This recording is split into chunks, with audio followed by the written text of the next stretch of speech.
That's international law, that you have to discuss the impact of the dam, negotiate it, and talk about that impact and how it will affect the environment on the other side of the dam. If you don't, you broke the law. The Georgian side was not informed about the construction of Yusufeli Dam. That's the Georgian Ministry of the Environment. We thought, no, this is bang out of order because, you know, there's going to be no consultation. Turkey's got a terrible record for consultation. So we thought, no, we need to do something. We need to work on this stuff. And Turkey, for those of you who don't know, Turkey's track record for human rights is really bad. They've got the worst human rights record this side of Iraq. They come top of the league in the European Court of Human Rights Abuses. The European Court of Human Rights found that torture was endemic and state policy in the Kurdish region of Turkey. But anyway, people have this image that dams are somehow, you know, environmentally friendly. And, you know, it's like, we just said, no, they're all right. They're not coal-powered. They're not nuclear-powered. They're OK. You know, it's like we thought that, you know, in 1985, we thought Simply Red was all right. We didn't know. We didn't know about Mick Hucknall then. We didn't fucking know, and we should have done. You know, it's that same attitude with dams. People think they're all right. They're not.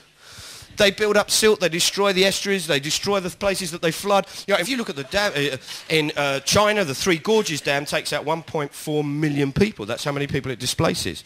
1.4 million. If you go to Samanalawewa in Sri Lanka, the dam was built for the first time ever. They experienced malaria there because you suddenly got a large standing body of water. Boom, malaria breaks out.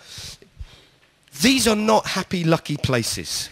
And the World Commission on Dams, which is a body made up of people who work on dam building, non-government organisation, people who've been affected by dam building, they brought out a report and they said no one, not even the people who build the dams, could prove they were environmentally friendly, especially if you include people as part of the environment, which I do, because otherwise you've got Bournemouth. So AMEC doing this deal, we thought, no, this isn't good. This is not good. So I phoned up AMEC and said, I would like to meet with your chief executive, Peter Mason. And Nick Welsh, who's their corporate affairs, said to me, oh, why? Do you want to meet him? I said, I think it's important that we talk. Oh, really? Yes. Why is that? Because as an activist, we have to question how much longer we can continually run at corporations and how much time can we spend avoiding the inevitable dialogue that must follow, where we find out what common ground we have and move forward. I'm very surprised to hear you say that, so fuck am I. He said, well, that's very interesting.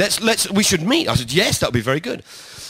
Just before we were to meet, AMEC suddenly pulled out of the Yusufeli Dam deal. They announced, following a commercial review of the project's progress to date, AMEC has concluded that its resources will be better deployed in other areas.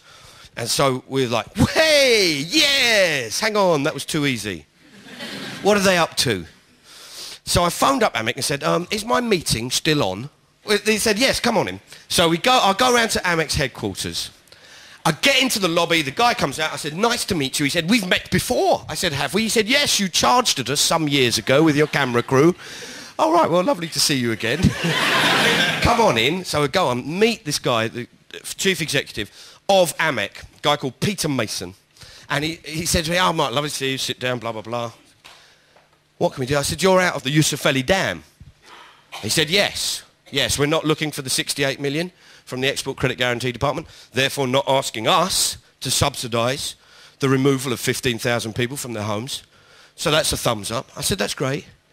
I said, who's still doing the dam? He said, oh, Spy Batignon, a French company, are the lead partner in the consortium to build the dam.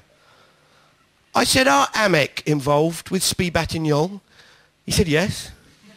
I said, does AMEC have any shares in Spy Batignon? He said, yes. I said, how many? He said, 46%. I said, do you have an option to buy the remainder of Spy Batignol's shares at the end of this year? He said, yes. AMEC has an option to buy the outstanding 54% interest in Spy, and plans around anticipated exercise are progressing well. So we're like, oh, right, so you're going to buy Spy Batignon. So AMEC will own the French company that goes and does the dam that AMEC have decided not to do.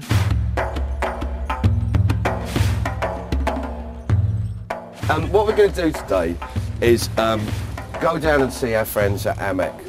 I'm sure you've got lots of questions you'd like to ask AMEC.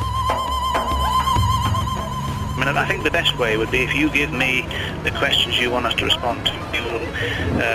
We will consider them and respond. All right. Okay. I've got some further background notes here I can give out. I guess I'm happy to give you. I guess if people aren't happy with the answers, they can buy a share and come along to the AGM. Well, that would be their right, of course. But I mean, really, there's not a lot more we want to say or can say. Okay. Speed involvement is something we can't stop. Like now, like our involvement, we've stopped. I'm happy to bring out some teas and coffees if you people would appreciate a tea and a coffee. A tea and coffee might be appropriate, but we're a bit concerned about whether it's Nestle products or not. I know our Kurdish friends wanted to say, just give you a message.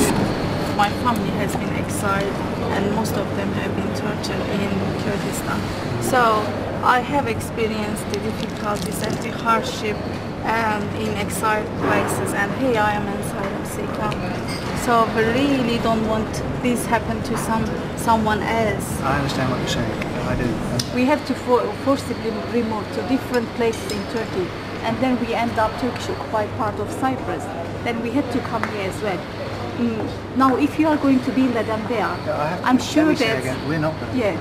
And SPI will consider its position and I think what our friend is saying is just trying to express how she feels. Yeah. I can understand. And would ask you to pass that on to SPI. Yes, I will pass those comments on. Thank you very much. No problem. That's Nice to meet you all. Thank you very much, Okay. Nick. I look forward to that. Thanks very much. Thank you. Bye-bye.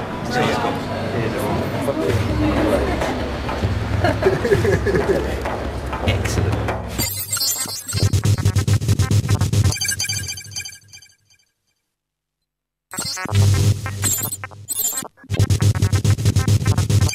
Speed Batignon, French company, they've got a big head office on the outskirts of Paris. In fact, it's a sort of park, really. It's a head office come park with a corporate lake and different bits and bobs.